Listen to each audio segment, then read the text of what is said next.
राजस्थान की इस भूमि के कण कण में, रज रज में अनेक वीरों के पराक्रम की रक्त रंजित गाथाएं भरी हुई हैं और अनेक महापुरुषों की चरण धूलि से पवित्र होने वाले संस्कार धनी की ये धरती अनेक महापुरुषों की जन्मदात्री रही है, अनेक देवियों की जन्मदात्री रही है, अनेक संतों की जन्मदात्री रही है। ये मीरा की कर्म भूमि है, यह कर्मा की भूमि है और यहाँ विराजमान सभी भागवत जनों के नेह और स्नेह से धन्य होता यह आज का वातावरण।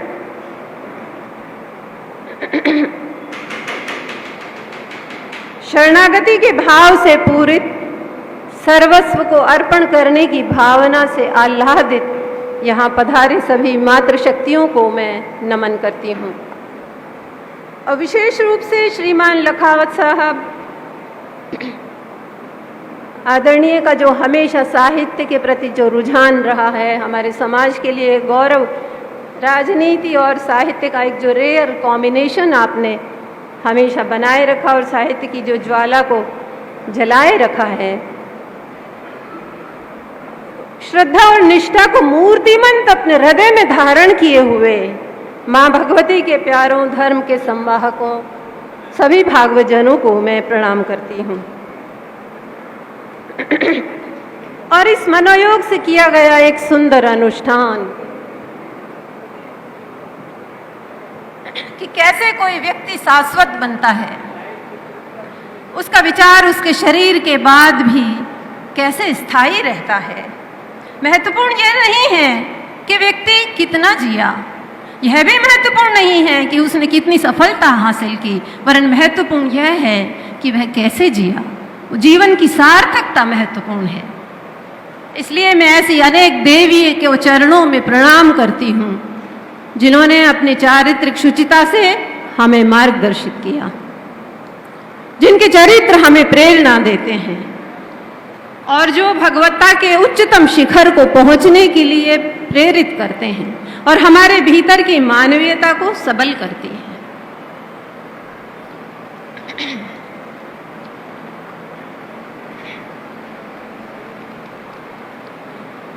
आदरणीय दादी साहब समानबाई का व्यक्तित्व भी उन्हीं में से एक था, जिनसे मान्यताएं प्राण पाती हैं, जिनसे परंपराएं प्रबल होती हैं और जो आने वाली संतति के लिए पाथेय बन जाते हैं, जिनके चरणों का अनुगमन करना समाज का सौभाग्य बन जाता है, जो सृष्टि नहीं है, एक व्यष्टि नहीं है, समष्टि हो जाते हैं और हमारी संपूर्ण संतति के लिए जो पाथेय का काम कर सकते हैं। सामाजिक संदर्भों में, धार्मिक संदर्भों में जो अपनी भूमिका अपनी पवित्रता के साथ, बहुत शुचिता के साथ स्थापित करते हैं। तो समानबाई के जीवन की घटनाओं को समेकित करना कुछ शब्दों में यहाँ बहुत मुश्किल है, क्योंकि उनका प्रत्येक हर एक घटना उनकी अलौकिक थी, उनका प्रत्येक क्रियाकलाप स्तंभित करने वाला था, उनका प्रत्येक वार्तालाप दैवीय था, उनका प्रत्येक शब्द मांत्रिक था, उनकी हर एक घटना दैवीय थी। मेरे बचपन में उनकी बहुत चर्चाएं हुआ करती थी। मेरी माँ बताते थे कि शायद ही कोई जीवन में उनके कोई दिन ऐसा गया हो कि उनकी चर्चाएं नहीं हुई हो, तो हमारा घर आंगन दैवीय चर्चाओं का स्थल बन गया था।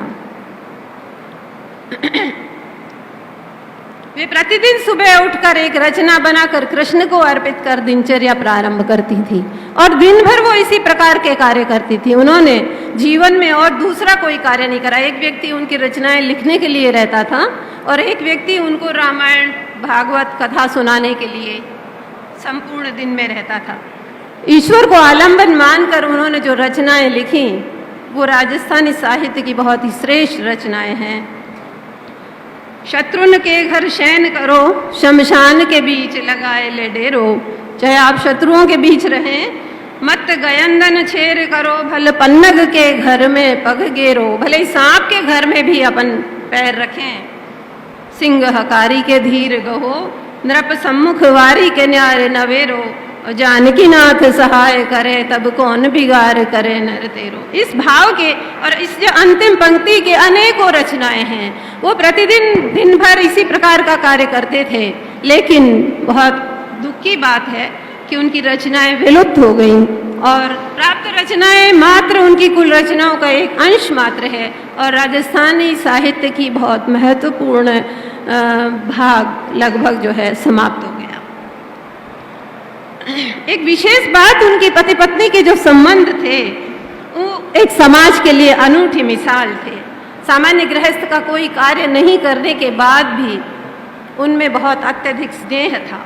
उन्होंने पति की प्रशंसा में पति शतक की रचना करी, जो कि राजस्थानी साहित्य में एक अनूठी मिसाल है।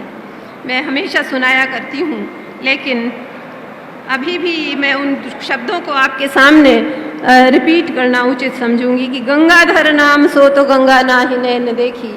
नाम तो गंगाधर रख दिया, लेकिन उन्होंने गंगा को कभी आंखों से ही नहीं देखा। और लक्ष्मीधर नाम जा तो कोड़ी ना है रिद्ध की। नाम लक्ष्मीधर है और पैसा एक भी नहीं है। विद्याधर नाम सो तो कक्के को न जाने अंक, और नैन सुख नाम सो तो बालवेश अंध है। सदा सुख नाम ताके सुख को न लेश कभू, चिरंजी तरुण मुओ हुओ ना ही वृद्ध है। जेते नाम देखे सुने सब विपरीत रीत, जैसो नाम तैसो गुण पति में प्रसिद्ध है।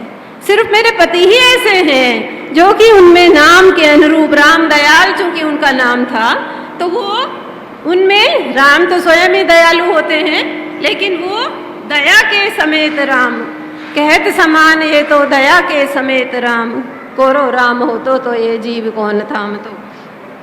और आपके सामने दो, राम ने चढ़ाए के आकाश ते गिराए गई। उन्होंने भगवान को उलाहना दिया। उपालंब का साहित्य है, बहुत अनूठा साहित्य है अपने आप में, कि वो भगवान से कहते हैं कि खील खील होने का किया था काम मैंने, तो जैसे ऊपर से आकाश से गिर जाए ऐसा काम मैंने किया था। गाढ़े से बबूल सूल माननीय वक्ताओं से एक छोटा सा आग्रह है, समय सीमा का थोड़ा सा ध्यान रखें, क्षमा चाहती हूँ। जोपे में सकेरूं होते 5-7 शेर, तो परवे न पाई धर झेल लई बीच माही। तैने तो गिराई पर मेरो भी तो राम हो, कहत समान ये तो दया के समेत राम, कोरो राम हो तो ये जीव कौन थाम तो।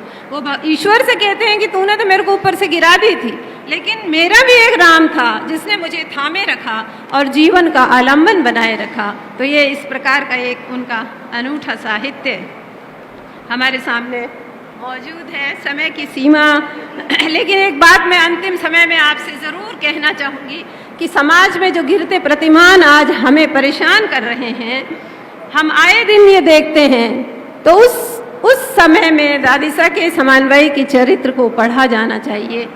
हमारे युवा वर्ग के लिए ये एक आलंबन का कार्य कर सकते हैं, प्रेरणा का कार्य हो सकता है।